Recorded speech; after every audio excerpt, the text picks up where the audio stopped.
paz do Senhor, pessoal, tudo bem? Se tá de noite, tá de dia, tá de tarde, que seja um tempo precioso do Senhor na tua vida. Então hoje a gente começa o nosso episódio número 1 do nosso podcast e a ideia é justamente a gente falar um tempo sobre Jesus, conhecer um pouquinho de algumas pessoas que podem contribuir na nossa vida como cristão, mas principalmente juntos a gente aprender mais com Deus e dedicar esse momento aí para compartilhar essa mesa que é tão importante. Então hoje, para começar nosso primeiro podcast, já está conosco o nosso pastor Edson, aqui de São Bento do Sul, que está na igreja de São Bento do Sul já há 3 anos, mas eu vou deixar ele se apresentar. Muito obrigado, pastor, pelo tempo, por estar com a gente. É uma gratidão o senhor aceitar essa loucura aí dos jovens. É isso aí, meu querido. Então, que a paz do Senhor, né, esteja na sua vida, de todos os nossos amados aí que estão conosco. Para mim é uma satisfação, né? Poder fazer parte desse trabalho que eu creio que será uma bênção nas nossas vidas e na vida de todos aqueles que estiverem acompanhando, né, esses podcasts. Eu tenho certeza que sempre terá pessoas aqui contribuindo com uma palavra, com um testemunho, com algo que impactou as suas vidas da parte de Deus. Amém. Que a gente possa ser edificados juntos. E essa é a nossa ideia, que a gente aprenda junto. E por isso que eu já vou começar com uma pergunta aqui, antes até mesmo da gente fazer uma apresentação formal, mas acho que a nossa vida ela tem sempre um divisor de águas, né? Quem não nasceu da igreja tem aquele divisor, aquele momento assim, quando realmente a gente acha sentido em Jesus. Então eu queria entender um pouquinho do Senhor, como que o Senhor conheceu Jesus? Como é que foi a tua história de conversão, pastor? Então, já, a nossa história de conversão, para mim, foi muito forte, assim, muito impactante, né? Pelo fato da vida que a gente tinha sem Cristo antes e da forma qual era, né? De uma família totalmente distante de Deus, nas suas práticas de crenças, que eram práticas terríveis, né? Por parte deles, da família, enfim, servir ao inimigo, né? Das nossas almas, enfim. Situações essas ao qual foi acontecendo algumas coisas trágicas no meio da família, né?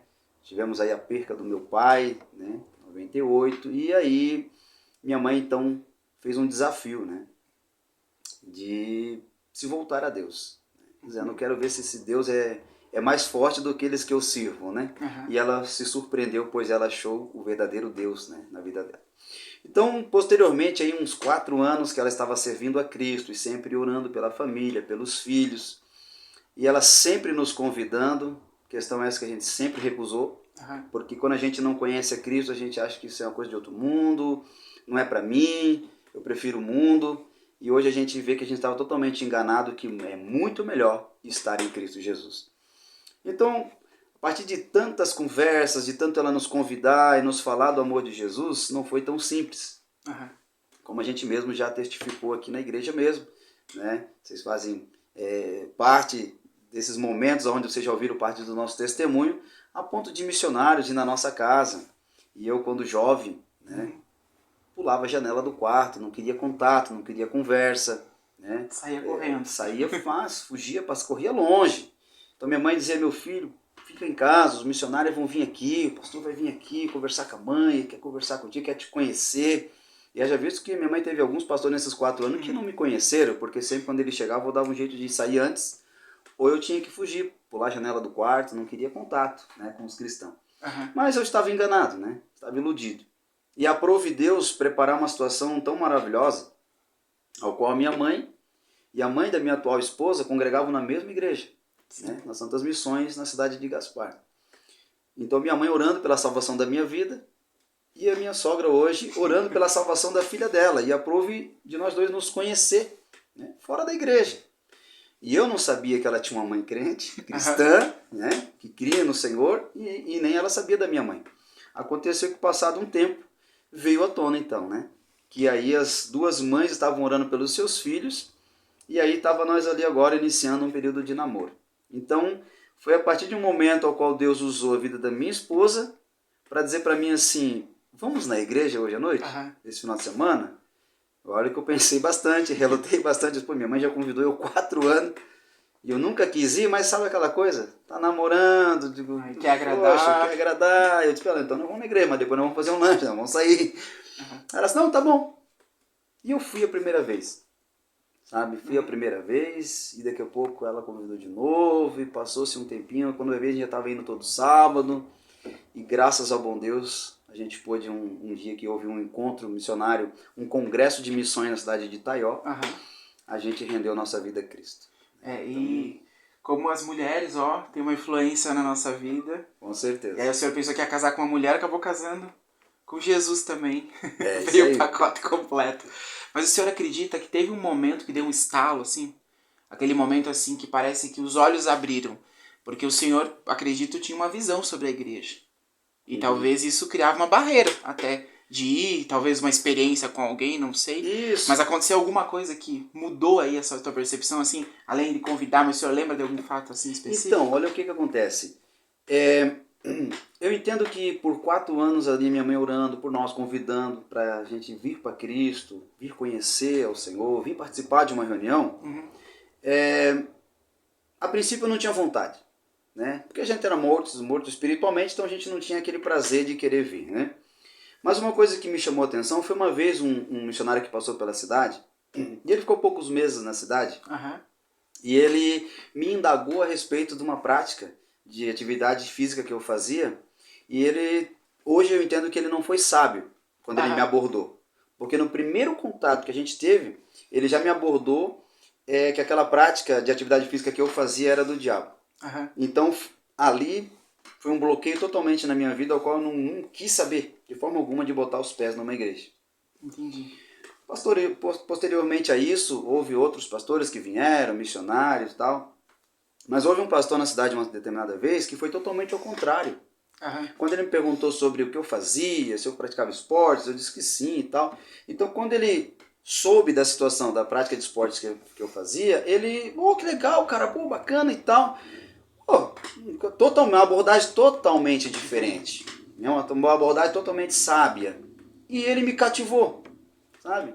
Me cativou, buscou fazer uma amizade comigo e não ficava naquela pressão de eu ter que vir para a igreja, de eu ter que largar isso, largar aquilo, porque isso ele depois foi nos ensinando, e a gente também foi aprendendo com isso, que não é alguém que vai tirar algo de nós ou vai mudar nós em algo. É o Espírito Santo de Deus. Espírito Santo. E posteriormente a gente começou a ir cada vez mais para a igreja e graças ao bom Deus conhecemos a Cristo. Não, e aí nos chama a atenção, né, porque o nosso papel não é convencer as pessoas, né? Não, esse é o papel do Espírito Santo, né? Quando às vezes a gente quer fazer o serviço completo, né? A gente olha assim, Deus, deixa que eu vou dar conta aqui. Mas no fundo a obra do coração não é nossa. E se for para pensar, quantas pessoas nos nossos dias que têm essa mesma experiência. Verdade. Que elas não encontram Cristo. Ela encontra alguém convencido, porque a pessoa não é convertida quando ela apresenta esse Deus aí. Mas essa prática, agora eu fiquei curiosa, ela é do diabo mesmo? Então, aí surgem inúmeras formas de compreensão. Eu, particularmente, para mim, não pelos movimentos da atividade física que estão embutidas, mas outras coisas que estão agregadas. Né? Então, por exemplo, na época eu praticava capoeira. Então, por exemplo, eu estava ali 5 anos já praticando capoeira, estava quase me formando professor já. Então, assim, eu fui entendendo depois, que eu vim para Cristo e tal, que a prática de atividade física não é o problema. O problema que eu comecei a enxergar naquilo ali foi o que estava agregado. A questão de muita idolatria ao homem, aí algumas cobranças que às vezes tinha de porque eu sou teu mestre, tu tem que isso e aquilo. Bom, pera lá. Não nesse ponto. A questão de nós respeitar um professor de seja um personal na academia, né, musculação ou qualquer outra atividade que a gente faça física, seja um treinador de futebol, enfim, a gente deve o respeito, sim, é um treinador, nosso professor está ali nos mentoreando.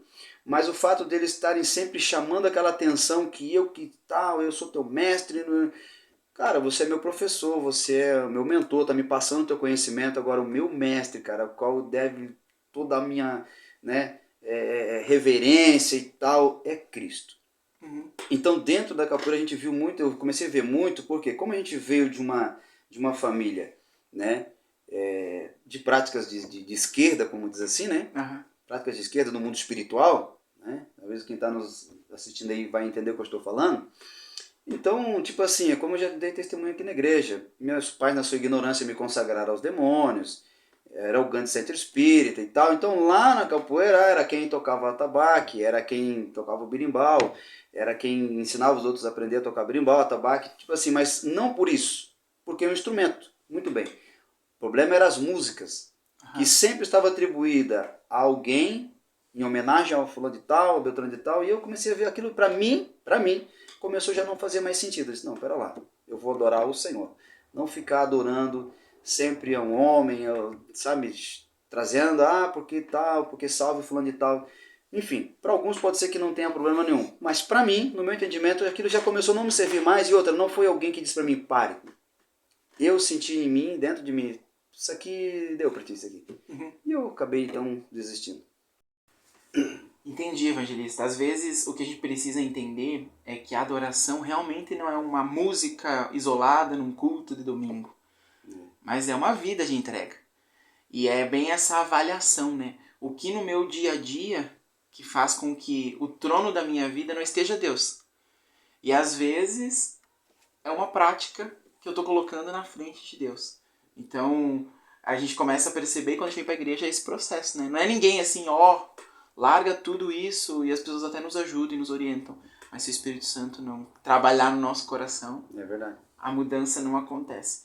E é legal olhar um pouquinho para a história das pessoas e quando elas encontraram Jesus, mas e o currículo do senhor, né? O senhor nasceu aqui no Sul. Como é que foi, assim, só para a gente entender um pouquinho melhor a sua formação? Então, eu sou natural da capital de São Paulo, né, região de Santa Amaro, né. Então, para quem conhece um pouquinho da região lá, nasci, né, na capital, morei ali até meus talvez 3 anos de idade, no Brooklyn, né, São Paulo. Depois a gente mudou para a região da Vila São José. Então, isso em em 92, dezembro de 92, a minha família então decidiu mudar-se para Santa Catarina, né? E aí a gente passou a residir na cidade de Gaspar, e isso fiquei em Gaspar até 2007, janeiro de 2007, quando então a gente dali de Gaspar fomos para a cidade de Indaial, já para o seminário daí, né? E posteriormente aí fomos encaminhados para o campo missionário e hoje estamos aí em São Bento. E até aproveitando esse gancho, então o senhor decidiu, né, foi direcionado por Deus para assumir esse ministério pastoral, agora de maneira integral. Mas o senhor já percebia essa vocação no cuidado com as pessoas, né? A gente sabe que o processo de conversão, o senhor vai meio que apontando para nós essa expectativa dele na nossa vida, né? Mas como que o senhor foi sentindo isso? Quando que o senhor viu assim, não, acho que Deus espera isso de mim? Será que foi acontecendo? Ou foi um dia ou foi um processo? Não, ele é um processo, né, Jean? Porque assim, ministério não é do dia para a noite, né? Ministério eu entendo que é algo que Deus ele nos dá o ministério, mas ele é construtivo, ele é construído, né? Não é do dia para a noite que hoje eu me converto, amanhã eu estou no campo missionário cuidando de igreja, não, é um processo. Então a gente veio conhecer a Cristo e descer as águas do batismo em 2002, né? E dali começou-se um processo de conversão e tal. Quando aproximadamente em uns 3 anos de conversão, Deus começou a falar conosco. Pessoas vinham e ministravam sobre a nossa vida, ao qual Deus de um projeto, né, de um ministério na nossa vida, queria nos usar para ministrar a sua palavra, que Deus iria nos levar por inúmeras cidades, né, iria nos levar para lugares longe, né. Então assim, a gente já presenciou esse tempo, assim, sabe, de ir a alguns lugares longe e tal. Fomos para o Rio Grande do Sul, pastorear a igreja, fomos para o Oeste Catarinense, enfim. Mas é um processo que foi construído. Então, assim, 3 anos de conversão, mais ou menos, Deus começou a falar conosco. Falar conosco. E quando foi em 2007, né, 5 anos depois da nossa conversão, que nós descemos as águas, é que daí, então, realmente, Deus veio falando de forma muito forte nos últimos tempos. Prova disso foi que nós fizemos com Deus, porque eu tinha um empreendimento, né? Eu tinha uma empresa, enfim, e chegou um momento que Deus falando diversas vezes conosco, e pessoas, era todo mês gente vindo que a gente não conhecia, olha, Deus vai levantar vocês, e Deus está chegando o tempo, até que chegou um momento que a gente fez um desafio com Deus. É uma prova com Deus, né? Tipo um Gideão da vida. Eu vou botar o pelego no sereno para ver se ele amanhece encharcado, né? A gente conversou com Deus em oração e disse, Senhor, se é o Senhor mesmo, confirma isso em nós, então. Em nossos corações, e a gente propôs diante de Deus o quê? Eu vou anunciar a empresa à venda. Se é Deus mesmo que está usando essas pessoas para falar o que Ele tem na nossa vida e o ministério que está se iniciando em nossa vida, Deus vai abençoar que nós vamos vender a nossa empresa antes do término do ano de 2006, para que então em 2007 a gente vá, né, para o seminário, 6 meses de internato, estudando a palavra de Deus, aprendendo, enfim. E Deus há de confirmar. Se não vendermos até lá, até final do ano de 2006, e isso nós colocamos esse projeto aí diante de Deus, acho que em setembro, por aí. Amado, nós anunciamos a empresa no jornal, em 15 dias nós vendemos. E a gente propôs diante de Deus o quê? Se for de Deus, nós vamos vender a empresa e vai ter que ser à vista. Porque se alguém chegar a querer comprar parcelado, coisa e tal, a gente vai entender que não é do Senhor. Se for o Senhor nos chamando, alguém vai comprar à vista. E em 15 dias nós vendemos a empresa. Então aí foi uma confirmação plena de que Deus tinha um ministério para nossas vidas. Em 2007 iniciamos o seminário então, na cidade de Indaial. Julho a gente finalizou 6 meses de internato ali e fomos para a cidade de Chapecó. E daí começou a andar a nossa vida, estudando a palavra de Deus e fazendo teologia. E 4 anos estudando básico de teologia, médio de teologia. 2009 a gente iniciou bacharelado em teologia. 2011 a gente estava finalizando, para a glória de Deus. E no decorrer daí a gente não para, né? Se é estudando continuamente. Deus me deu a oportunidade de fazer a segunda graduação, que é serviço social. Então a gente fez também. Então assim, para a honra e glória do Senhor, agora no final de 2021, terminei uma pós-graduação. Então assim, a gente sempre tem que estar buscando também conhecimento para poder passar para a igreja, né? Sim. Não só, o texto bíblico que está ali é muito importante, sim, mas tem muitas coisas no dia a dia das pessoas que a gente pode estar contribuindo na vida delas, mas isso a gente tem que estar buscando informação e conhecimento. Né? Não, e é muito interessante, e até uma pergunta para o senhor, porque o senhor então fez uma prova com Deus e teve ali uma certeza. Sim. Né? Mas nós sabemos que às vezes, né, na verdade sempre nós vivemos pela fé. Sim. E as circunstâncias muitas vezes não parecem favoráveis. E eu queria entender um pouquinho do senhor, se teve aquele momento assim que, meu Deus, tu pediu pra gente fazer isso, mas o tempo não tá bem. Parece que o céu tá escuro. Né? E como que vocês lidaram com essa situação? Né? De entender assim, Deus nos mandou, mas espera aí, não é como eu esperava alguma coisa. Mas Deus se provando ali que estava com vocês. Teve algum momento nesse sentido? Então, Jean, a questão é a seguinte, experiências são inúmeras que a gente tem, que poderíamos falar aqui de prova de que Deus não abandona um filho seu, e todo aquele que Ele chama, não só Ele capacita, como Ele provê tudo o que lhes é necessário.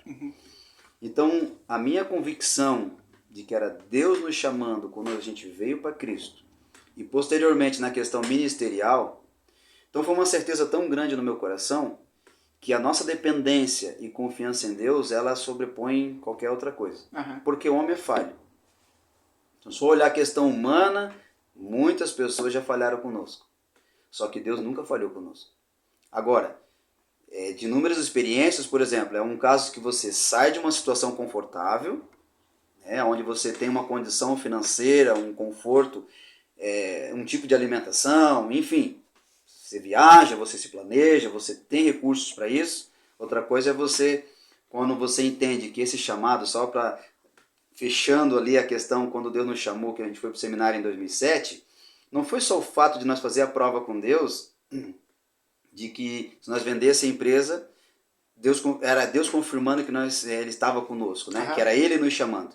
Mas é o fato de você estar disposto a abrir mão de todo um conforto da sua casa, de uma boa renda, para você ir para o seminário com um filho na época. O meu filho mais velho tinha 10 meses de vida, ele nem andava, para você não ter nenhum real de renda. 0 de renda. E você ali ia viver 100% pela fé. Dependendo. É aquela coisa, né? O nosso Deus é o Deus de Abraão. Ele manda sair da tua terra. Mas é para o lugar que Ele ainda vai mostrar. E aí, o ponto é dar esse passo de fé. Ou você está confiante no Senhor, que Ele vai suprir, vai prover. E uma coisa que me chama a atenção é que o Senhor nos fala ali nos evangelhos, né? Quando Ele enviou os discípulos para uma missão, ele disse para eles o quê? Vocês não levem bolsa, não levem dinheiro, não levem 2 vestes, não levem, entendeu?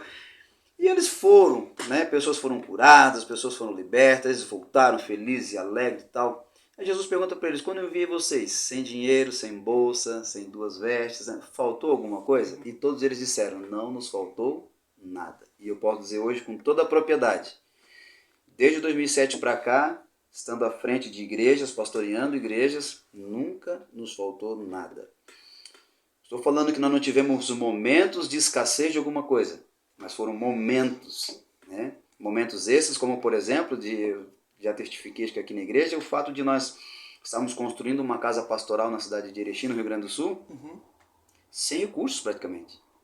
Era fazendo almoço, era, sabe, e clamando a Deus, para Deus enviar recursos e tal. Nós estávamos com a casa, né, semi-acabada, mas já estávamos morando dentro, a casa pastoral, pintando as janelas da casa. Um irmão lá estava me ajudando lá.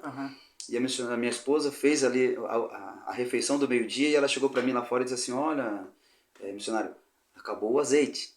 Né? Eu disse, mas deu para fazer o almoço agora? Não, o almoço agora é para hoje está pronto, assim, mas... Não... E o irmão lá do meu lado, lá, né, o irmão Roberto, querido, ele disse, pastor, vai lá comprar um azeite, o missionário está precisando do azeite. Eu disse, não, mano, ela já fez o azeite. Deus proverá o azeite para missionário. Porque naquele momento, mano, não tinha recursos para comprar um azeite, sabe?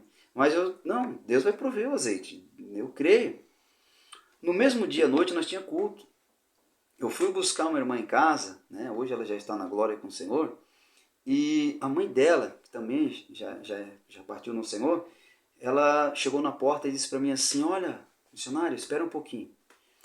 E ela veio até mim e ela disse assim, olha, essa tarde eu estava orando e Deus falou comigo. E ele me falou que eu tinha que te abençoar. E ela pegou e colocou algo no bolso da minha camisa. Fomos para a igreja, fiz o culto e tal. Quando eu fui para casa ali, que eu peguei o que ela tinha colocado no meu bolso, o valor dava para comprar na época umas 7 latas de azeite. Sabe? Então no mesmo dia Deus provou que Ele cuida dos seus. Então assim, momentos de nós termos alguma escassez, já tivemos vários. Mas Deus nunca deixou faltar nada. Essa questão de segurança, eu acho muito interessante porque para nós cristãos, ela tem uma interpretação diferente do que o mundo vê como segurança. Deus tem ministrado muito no meu coração a respeito de Pedro e os discípulos quando eles estão no barco. Tem uma tempestade, só que o lugar mais seguro daquele cenário não era no barco, mas era da onde estava vindo a voz que chamava eles, que era com Jesus. E era no meio do turbilhão, mas era o lugar mais seguro, onde a voz dele está. Então às vezes a gente olha, não, o conforto vai ser a segurança, não, ter um emprego X vai ser a segurança, mas o fundo é estar na vontade de Deus. E às vezes é no meio de um mar que está turbulento, mas é onde a gente está seguro, é onde a gente tem a certeza que Ele está conosco. E são situações, né, amado, que assim, ó, se nós não tivermos essas experiências com Deus, como nós vamos falar de um Deus que opera milagre? Como nós vamos falar de um Deus que provê, de um Deus que cuida dos seus, se a gente não tiver algumas experiências? Por isso a importância de, no momento adverso, nós não murmurar. No momento de escassez de algo, no momento de nós confiar em Deus, nós acreditar nesse Deus que nos chamou, né? Que nos separou para o ministério. Então, se nós fôssemos muitas vezes depender do homem, certamente nós iríamos ter fracassado já. Mas como a nossa confiança e dependência está em Deus, é o que nos faz prosseguir e viver de forma extraordinária, né? Experiências que nós temos com Deus são maravilhosas. Vai ver que o Senhor é bom, né? É experimentar. E às vezes a gente brinca, né, onde o meu trabalho de vendas, que não tem como eu vender, falar de uma coisa, convencer alguém, falar alguma coisa para alguém de uma coisa que eu não gosto. Então como que eu vou anunciar o evangelho se eu não experimentei esse evangelho real? Né? E aí a gente começa a ver, né, e perceber que muitas vezes nós somos teóricos e não práticos em falar do evangelho. Né? Eu brinco com a minha esposa que é fácil dizer, ó, confia. Mas quando chega a tua vez de confiar, aí você aprende, né? É verdade. E eu vejo que o Espírito Santo às vezes nos direciona, né? Que a palavra ela seja realmente vivida. E aí quando nós abrimos a nossa boca para falar a Bíblia, e agora ela não é apenas que eu estou repetindo um texto, mas ela está embasada por uma experiência com Deus. Sim. Aí a gente vê ela cumprindo aí um papel importante na nossa vida como cristão, de discipulado, né? Essa troca de experiências. E até caminhando nesse sentido, como que o Senhor tem visto essa estação que nós estamos vivendo? né? Se o Espírito Santo, Deus tem ministrado algo específico para o Senhor, olhando para a igreja, para nós, assim como igreja de Cristo, a gente sabe que a gente passou por um momento aí de mudança política, a gente sabe que o ano está meio morno quando a gente olha para a economia brasileira, e nós sabemos que a igreja tem um papel importante, né, quando a gente olha para o desenvolvimento da sociedade e N papéis. Mas como que o senhor vê? O senhor vê algo específico de Deus para a nossa geração nesse momento? Então, amado, a gente consegue observar pela palavra de Deus que em todos os tempos onde a igreja esteve, né, presente, tempos bons, momentos ruins, sempre o Senhor supriu a necessidade daqueles que nele esperam e confiam, né? Então, eu tenho ministrado para a igreja e visto pela palavra de Deus como o Senhor nos ama e tem um cuidado maravilhoso sobre as nossas vidas. Precisamos estar convictos nisso. O que eu tenho dito, a nossa confiança não está num sistema político, porque tudo aponta de forma negativa. Então a nossa confiança não está num líder político, não está, sabe? A nossa confiança está em Deus. Mas é o que eu sempre tenho dito e ensinado à igreja. Nós não podemos cruzar os braços. Não podemos ficar à mercê do que, o que vai acontecer e vamos ver no que vai dar. Nós, como igreja, precisamos fazer a nossa parte. Uhum. O que a gente tem percebido é uma igreja muito alienada do que está acontecendo. Está no seu conforto, para si está tudo legal, e o que está acontecendo ao seu redor não tem pouco havido importância na vida de alguns. E até uma busca por entender o que está acontecendo, né? Então, ter conhecimento sobre. É verdade. Então o que acontece? É como uma ministração agora de terça-feira, por exemplo, onde a gente abordou a respeito de nós ser bênção ou nós sermos maldição. Né? Porque quando o Senhor chama Abraão ainda, né? Não tinha o seu nome ainda assim, não tinha sido mudado, Deus disse: você vai sair da tua terra, da tua parentela, vai para uma terra que eu vou te mostrar, tal, você vai ser próspero e tal, mas o Senhor vai falar para ele o seguinte: sê tu uma bênção. E daí o Senhor me deu a respeito da questão da vida de Jonas e do apóstolo Paulo. Uhum. Se você for observar em tempos ao qual os dois passaram semelhantes, os dois entraram em determinado momento, em épocas diferentes, claro, num barco. Jonas para Tarse, Paulo destino a Roma. Uhum. Ambos tiveram tempestades no mar. Um tempo ruim, um tempo adverso, um tempo conturbado. Jonas estava onde? Como igreja, como um servo de Deus. Se alienou do que estava acontecendo à sua volta. Os marinheiros jogando a carga do barco no mar para aliviar o peso, para que eles não naufragassem, estavam cada um clamando a seu Deus, para ver se a coisa mudava. Estão em tempos de impiedade, como nós estamos vivendo hoje também. E Jonas estava onde? Se alienou. Estava nem aí o que estava acontecendo ao seu redor, desceu para o porão e estava dormindo. O capitão do barco teve que ir lá acordar ele e dizer assim: por que tu está dormindo? Clama ao teu Deus, faz alguma coisa. Então assim a gente tem visto a igreja hoje, de certa forma, dormente com relação ao que está acontecendo à sua volta e não está se fazendo nada. Parece até que com uma mente cauterizada. Entendeu? Mas se nós morrer, morremos juntos, não dá tudo certo. Não.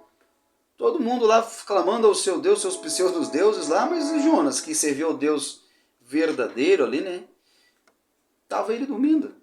Nem aí com as situações que estavam acontecendo ao seu redor, diferentemente do apóstolo Paulo. Que já quando eles chegam na região onde estão ancorados em bons portos, ele diz: olha, é melhor que nós terminemos o inverno aqui. Uhum. Né? Que nós não vamos se fazer ao mar, porque essa navegação vai ser perigosa, de grandes prejuízos, tanto para a carga, para o barco, quanto para a nossa vida. Mas o que o capitão do barco diz, o centurião ali? Ele cria mais no piloto do barco e no mestre do barco do que naquilo que Paulo dizia. Uhum. E desamarraram o barco ali, soltaram, né, as amarras e foram ao mar. Deu problema, não deu? Mas Paulo, em vez de ele se alienar, ele sim, acaba se interagindo ali, acaba se envolvendo com a situação. Onde todos pensando que ia morrer, Paulo, não, pera lá. O Deus que eu sirvo falou comigo. Nenhum de vocês vai se perder. 276 pessoas haviam naquele navio. Ninguém vai se perder. Nem o fio de sua cabeça vai. Fica tranquilo. E a importância então, de alguém com discernimento. Paulo como igreja, no momento difícil, no momento que tá todo mundo, não vou morrer, vai dar ruim. Paulo dizendo: calma. calma, vai dar tudo certo, vamos confiar em Deus, que Deus falou comigo que ninguém vai se perder, vamos, sabe? Então nós como igreja, em nosso tempo, nós precisamos estar envolvidos com o que está acontecendo ao nosso redor, e não só naquele sentido assim, ó, vamos orar, tá, mas o que eu posso fazer? Estar disposto a ser a resposta da oração. Entendeu? Tem pessoas que muitas vezes no momento que ela está passando não está precisando oração importante, sim, mas às vezes está precisando de um abraço, está precisando de um quilo de um alimento, porque a situação às vezes está ruim naquele momento, mas tudo vai mudar. Então nós como igreja está abraçado ao que está acontecendo ao nosso redor. Eu falei para a igreja tempos atrás a respeito, aonde nós como povo de Deus, como igreja, estamos inseridos. Não adianta a gente reclamar, por exemplo, hoje, a gente vê muitas queixas, né, do sistema político que nós temos hoje. Mas o sistema está assim por causa das pessoas que estão à frente. Seja de Câmara de Vereadores, seja de Prefeitura, seja, enfim, onde estão ali os políticos. A pergunta que eu faço é, onde é que estão os cristãos que creem em Deus nesses meios? Mas a política é do diabo, por isso é o caos que está. Parece que entregaram tudo para o diabo. Não. Se você ver, tem política dentro de casa, tem política na escola, tem política em tudo quanto é lugar. Entendeu? A questão é, nós como povo de Deus, como nós podemos representar, né, Deus nesses meios?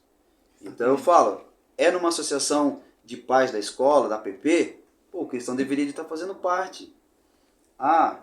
Tem uma associação de bairro, deveria os cristãos estar fazendo parte, sabe?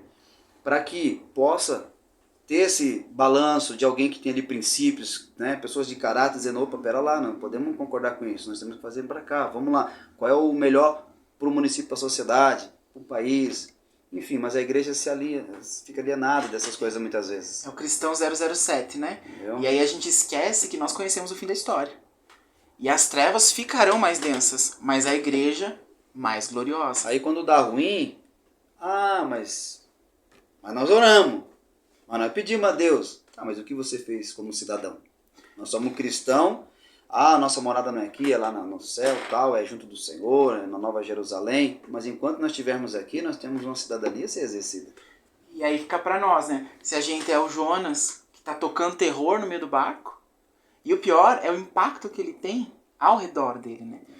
Porque a pessoa, além de ela viver apática com a situação, ela causa isso para as pessoas que estão à volta dela. Para a família, para o ambiente de trabalho. Com certeza. Ou se nós estamos dispostos a ser como Paulo. Né? Aí. Discernir a estação, mas conseguir passar uma palavra de confiança de Deus. É a diferença, né? Um mar revolto, o pessoal jogando a carga do barco no mar, prejuízos e Jonas dormindo. Paulo, o pessoal está achando que vão morrer, Paulo dizendo, calma, vai dar tudo certo, nós vamos chegar, né? O Senhor falou que convém que eu me apresente a César, então assim, eu creio na palavra do Senhor. E todos acabaram confiando, ainda que quando o barco está para se desfazer, pela força das ondas, quando eles encalham ali próximo já à ilha de Malta ali, e aí queriam matar os prisioneiros. O centurião disse, não, ninguém vai matar ninguém, quem pode nadar, nada, quem não sabe se agarra em alguma coisa, e acabaram chegando em segurança. Para o evangelista, caminhando para o final, a gente conversou um pouquinho sobre Jonas, Paulo, que tiveram atitudes totalmente diferentes, né? E se hoje a gente olhar para isso e dizer assim, gente, eu tô sendo um Jonas, tô tocando o terror onde eu tô, né? Como encontrar esse caminho de volta aí agora, como igreja real, conseguir ter esse discernimento de Paulo para entender assim que é apaziguar o momento e não tocar o terror no meio da tempestade. Então, amado, a gente tem que estar voltado realmente naquilo que o Senhor tem determinado em sua palavra para nossas vidas, né? Então esta era, creio eu, a convicção de Paulo, né? Que fez o apóstolo ser o homem que ele foi depois do encontro que ele teve com o Senhor, né? De cumprir a sua missão, de realmente cumprir com o ministério que o Senhor havia lhe entregado. E são situações bem, se nós formos estudar mais a fundo a respeito das atitudes de Jonas em relação aos ninivitas, né? Ao qual ele esperava a destruição deles, né? Pois a palavra de Deus diz em Jonas capítulo 4, verso 1, que ele ficou irado porque Deus não destruiu os ninivitas. Pois eles se arrependeram. Ele foi conduzido para lá por Deus para falar a respeito de um juízo que viria.